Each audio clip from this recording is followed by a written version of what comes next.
Bon, alors, tu es là aussi, car tu es très attaché à l'école de chiens guides de Paris de non-voyants. On va en parler maintenant. On va recevoir un vétérinaire que vous connaissez très bien. Si vous suivez les émissions de Sophie Davant le matin, c'est au programme. C'est le docteur Yves Layani, préfacé par le docteur Klein, son maître. Le dompteur de mots, comment le silence des bêtes a libéré ma parole. On va parler de lui. C'est un livre très intéressant, publié chez Michel Lafon. Et il ne va pas venir tout seul. Il va venir avec quelqu'un que vous connaissez bien, qui est un grand patron de théâtre. C'est Dominique Dumont. Absolument. Patron justement du théâtre des Bouffes parisiens, qui était le théâtre de Jean-Claude Brialy. Ils vont venir tous les deux parce que Dominique Dumont a reçu, là, il y a quelques jours, son chien, le 1000e chien de non-voyant. C'est Dominique Dumont qui, là, il va nous raconter cette aventure quand même qui n'est pas banale. Voici Yves Layani et Dominique Dumont.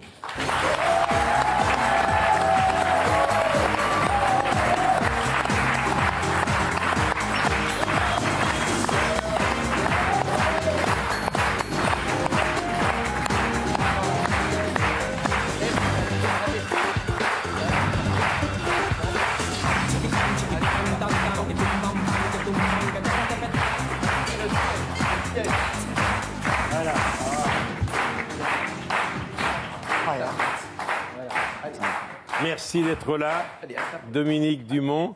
Il était un peu perturbé parce qu'un plateau de télévision, c'est pas... C'est-à-dire qu'il a un peu peur du plateau lumineux. Du plateau qui est lumineux. Voilà. Comment s'appelle votre chien? Il s'appelle Monty.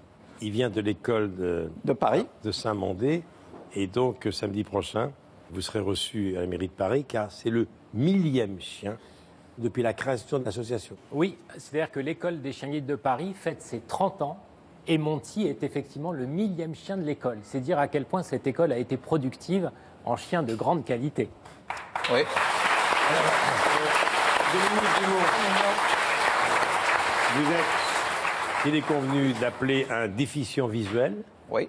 Et vous avez décidé, il y a quelques mois, vous y pensiez déjà d'avoir un chien, car vous étiez arrivé à un stade. Alors, c'est indispensable. Oui, Michel, je vais juste faire un petit retour en arrière. Je fais partie des gens qui perdent la vue doucement. C'est-à-dire, ce qui est compliqué pour tous les publics, c'est qu'il y a des aveugles de naissance, il y a des aveugles qui ont eu des accidents, et puis il y a les gens comme moi qui ont des maladies. Moi, c'est une maladie congénitale et qui, au fur et à mesure des années, vous emmène, pareil, vers l'ombre. Et donc, il y a 2 ans, j'ai décidé de faire une démarche. D'ailleurs, vous avez rappelé gentiment que j'étais directeur des Bouffes. Oui. Vous avez rappelé Jean-Claude Brialy, qui est notre ami à tous. Je tiens à remercier mes co-directeurs qui travaillent avec moi maintenant au théâtre, Richard Caillat et Stéphane Hillel. Richard Caillat et Stéphane Hillel. Et la maison vente privée, qui, tu veux, ont pris bien en considération mes difficultés, on va dire, physiques. Je vais revenir dans un instant à votre chien. Bien sûr. Alors, Yves Layani, vous publiez ce livre, Le dompteur de mots, comment le silence des bêtes a libéré ma parole, car quand vous étiez tout jeune, vous parliez peu. Je parlais peu, on m'avait même surnommé le muet, parce que pour moi, m'exprimer, c'était quelque chose de très compliqué. Je n'arrivais pas à interagir avec les humains par la parole.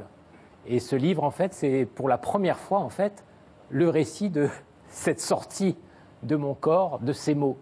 Et je crois que c'est un livre un peu thérapeutique. Alors, le docteur Klein, 96 ans aujourd'hui, qu'on voit ici. 97. 17. Il signe la préface de votre livre chez Michel Lafon. Vous avez été infirmier chez lui? Oui, j'ai commencé comme infirmier, c'est-à-dire dès que j'ai été reçu à mon concours vétérinaire, tout de suite, j'ai été le voir parce que mon père et lui avaient un ami commun. Et j'ai été le voir et il m'a engagé pour nettoyer les cages, m'occuper des animaux. Et c'était ma première expérience en milieu vétérinaire. Il vous a donné envie de parler vraiment? Oui, parce qu'en fait, il m'a laissé un peu dans mon silence, il m'a laissé me développer à son côté. Et petit à petit, le fait de côtoyer de plus en plus d'animaux, de plus en plus de bêtes, faisait que je m'ouvrais un peu au monde extérieur. Et forcément, dans sa clinique, on voyait des bêtes incroyables. On avait des fauves, on avait des reptiles, on avait des singes, on avait toutes sortes de bêtes. Et donc, j'ai été en même temps émerveillé de ce qu'il faisait, lui, en tant que vétérinaire, et en même temps du fait de côtoyer ces animaux avec lesquels j'avais le sentiment d'être en contact et en communication, même s'il ne s'agissait pas d'une communication verbale. Et je considère souvent que les humains ont malheureusement, du fait de leur langage qui est très riche en mots, ils ont oublié de communiquer avec tout le reste. Et les animaux sont également de bons médecins? Ah oui, les animaux sont de bons médecins et on le sait bien, hein, rien que le fait de caresser un animal, ça fait déjà baisser votre tension artérielle. Ben regardez, moi. C'est déjà bien. Pourquoi croyez-vous que mon chien est sur le canapé? Ben voilà, J'ai une tension énorme avant. Voilà. Et ben grâce. Quand je quitte l'émission, je suis à 9.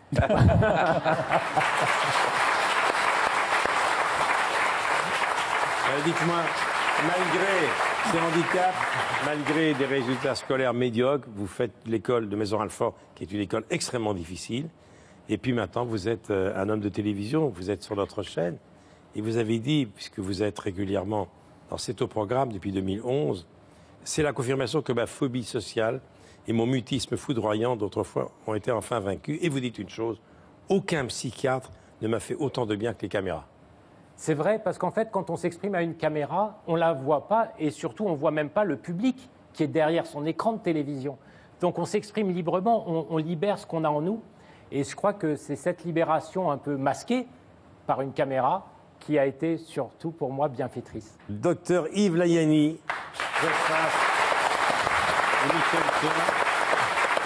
le dompteur de mots, comment le silence des bêtes a libéré ma parole. Je suis Michel Lafon. Au premier rang, puisqu'on parle des chiens non-voyants, devant les caméras de Dominique Colonna, on va citer un certain nombre de personnalités. La présidente de l'association des chiens guides de Paris, c'est Catherine Gauthier. Oui. À ses côtés, le président de l'association, Joachim Romero.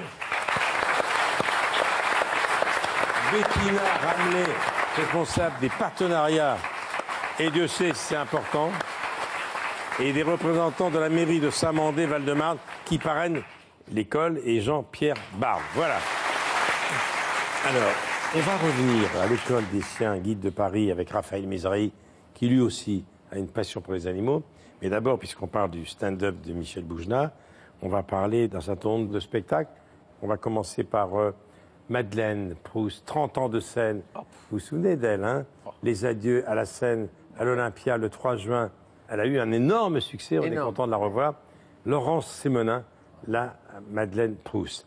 Et puis, un imitateur que nous aimons beaucoup, qui est Didier Gustin, est-il besoin de le présenter, qui rend hommage à Claude Nougaro, dans un spectacle étonnant intitulé « Ah, tu verras », 50 voix différentes. Il sera au Théâtre Trévise à Paris le 9 mai et en tournée ensuite.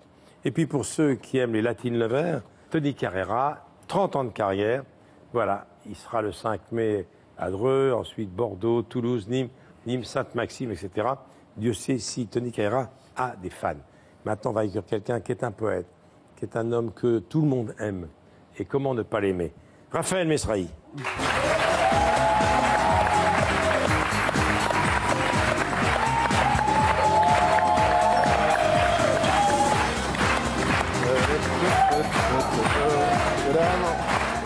Bonjour Michel. Bonjour. Il faut savoir que Raphaël, c'est la discrétion même. Il œuvre depuis longtemps en faveur des chiens guides d'aveugles. Il est un des parrains très présents, très actifs. Oui. Et c'est vrai que c'est tous les animaux, je suis un passionné. Oui, ça fait partie de ta vie, les animaux. Hein. Que ça, oui, que ça qui m'intéresse. Oui. Voilà. Et tu donnes, je le sais, beaucoup de sous. Oui, bah Dès que tu peux envoyer des chèques partout. Moi, oui, je fais j'en ai un pour toi d'ailleurs. Mais, mais c'est vrai. Non, mais ce que je fais la nuit de la déprime, 100% de la billetterie, c'est pour les animaux. Alors ton spectacle. Alors, mon spectacle s'appelle Ma grand-mère vous adore. Ma grand-mère vous adore. Voilà. C'est ce qu'on me dit dans les gares tous les jours. Oui. D'accord. Spectacle de Raphaël Mézrahi au Théâtre Grévin du 11 avril au 5 mai. C'est ce qu'on te dit tout le temps. Des prolongations. Ouais, bah oui. Maintenant, je t'ai tout piqué. Et donc, la particularité de l'affiche, c'est que les femmes qui sont sur l'affiche, je les connais pas. Voilà, Oui, c'est marqué mise en scène. Non, oui, mise en scène, non. Puis après, les critiques des journaux, c'est Camping Car Magazine, génial, on a pu se garer. Obsèque Mag, c'était notre dernière sortie. Enfin, voilà, mais c'est un spectacle sur le temps qui passe et c'est un spectacle qui permet de lutter contre l'ennui. Contre l'ennui, c'est ça. Parce que moi, je m'ennuie je m'ennuie du 1er janvier au 31 décembre et le contraire. Et donc, le 31 décembre, comme je suis sur scène, parce que je suis payé double, donc après, je rentre vite chez moi. Et j'envoie des textos toute la nuit à des gens que je connais pas. Donc, j'ai des potes qui m'envoient tiens, vas-y, envoie-lui un texto celui-là. Donc, je dis, cher David, je te souhaite une très bonne année. J'ai appris pour tata Suzanne, quelle grande douleur. Signé Jean-Pierre. Donc après, il y a un gars qui il me dit, mais c'est qui? Je dis, bah c'est Jean-Pierre, on s'est connu où? Bah ou Leclerc, lequel de Pantin, il y en a pas, etc. Et ça peut durer jusqu'à 6h du matin et il sait pas qui je suis, je sais pas qui c'est. Donc, Alors, il y a beaucoup de... Dans ton spectacle, des vidéos, hein. ouais, il y a une demi-heure de... Et avec des sujets qui ont été refusés par les télés. Oui, plein. Il y a une demi-heure de vidéos qui n'ont jamais été diffusées et qui sont pas sur Internet parce que l'intérêt d'Internet, c'est surtout de pas y être. Donc là, si les gens veulent voir les vidéos, c'est... Et alors, le Parisien, très attentif, on te voit ici avec Renaud, a fait une critique assez formidable. Il cite une phrase de ton spectacle, une interrogation. Pourquoi on donne toujours à manger aux poissons et jamais à boire? Voilà. C'est vrai. Voilà. Allez applaudir Raphaël Mestreich. Bon, alors maintenant, on va avoir un clip. On va avoir un clip, justement, qui va vous inciter à être généreux, car ça coûte très cher, un chien guide d'aveugle. Yves Régnier y a participé avec toi. Ouais. Regardez, c'est magnifique.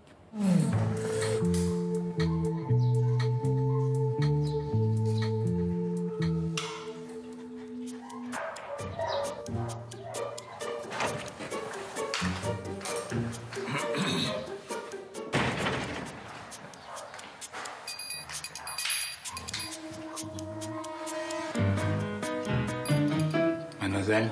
Ouais, non, monsieur. Bonjour. Bonjour. Ouais. Je voudrais un chien. Là, c'est 2 ans, un peu plus de 2 ans d'attente quand même. 2 ans? Oui, mais enfin, en même temps, nous, c'est du chien haut de gamme, hein, c'est pas n'importe quel chien. Hein. On garde que les meilleurs, ensuite on les forme. On l'éduque pour éviter les obstacles. Ah. On les porte. Merci. Trouver un siège, par exemple.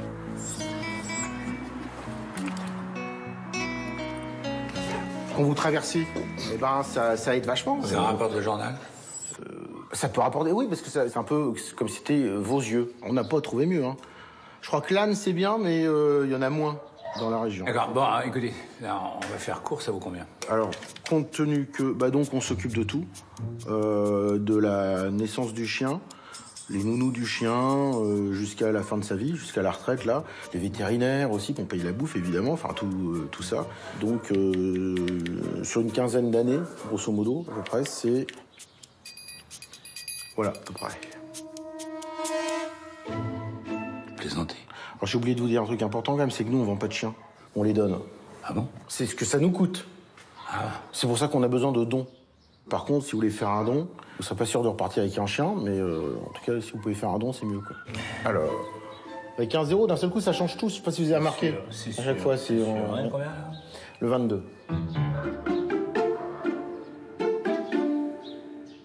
Il faut donner. Il faut donner. Il faut donner pour les chiens guides. Les chiens guides de Paris. Voilà, ça c'est important. Voilà, magnifique. Merci Yves Régnier. Merci. www.chienguideparis.fr. On a l'impression que c'est toujours la même race de chiens. Ouais, teckel, ça marche moins parce que c'est plus comme ça. Alors, il y a beaucoup de labrador, il y a beaucoup de golden retriever, il y a des flat-coated retriever, il y a des bergers blancs suisses, il y a même des labradoodles, des croisements entre le labrador et le doodle qui est le caniche en anglais. Mais quand même, c'est toujours un peu un labrador. Alors, c'est souvent parce qu'en fait, c'est des chiens qui ont besoin d'un certain gabarit. C'est-à-dire qu'il faut que l'aveugle puisse vraiment se reposer sur son chien. Il ne faut pas que le chien trébuche quand il y a une marche d'escalier. Ouais. Il faut qu'il soit quand même assez solide et qu'il soit en même temps identifié visuellement au milieu de la foule. Combien coûte un chien guide d'aveugle? Eh bien, ça coûte beaucoup de sous. Ça coûte plusieurs dizaines de milliers d'euros. Alors, je dirais que ce qui compte, ce n'est pas tellement la valeur chiffrée, mais c'est de se dire que chacun doit pouvoir contribuer à ce que des personnes déficientes visuelles puissent avoir un chien. Il faut savoir qu'actuellement, il faut entre 2 et 3 ans d'attente pour avoir un chien guide quand on en fait la demande. C'est énorme. La formation d'un chien dure combien de temps? Elle dure à peu près 1 an et demi pour former un chien guide. Donc ça prend du temps parce qu'il faut que ce soit des polytechniciens, des chiens très compétents dans tous les domaines et qu'ils arrivent en toute sécurité à guider une personne à travers les méandres des villes. Dominique Dumont, Oui. Quand vous arrivez, évidemment, je ne sais pas si le feu est au vert ou au rouge, qu'est-ce qu'il fait le chien? Le chien, il voit pas suffisamment les couleurs. Donc le chien, il s'assoit et il attend que son maître lui donne l'ordre de traverser. Le chien s'assoit à tous les passages cloutés, quels qu'ils soient. Moi, il m'est arrivé une chose extraordinaire il y a 1 mois. Je suis à un passage clouté, tout près du théâtre. Donc, si tu veux, je suis dans un lieu très connu pour moi, très simple. Mon chien s'assoit au passage côté, je dis à mon chien, allez devant. Devant, ça veut dire en langage labrador, avance. Bon, et le chien il reste planté sur ses fesses. J'étais en train de prendre mon souffle pour lui dire, bon, et là, un vélo à contresens, à toute vitesse. Donc il m'est passé à ras du nez. pas. Donc ce brave toutou, il m'a empêché de me prendre en vélo, alors que je lui avais donné un ordre d'avancer, qui était basé sur les techniques normales d'écoute.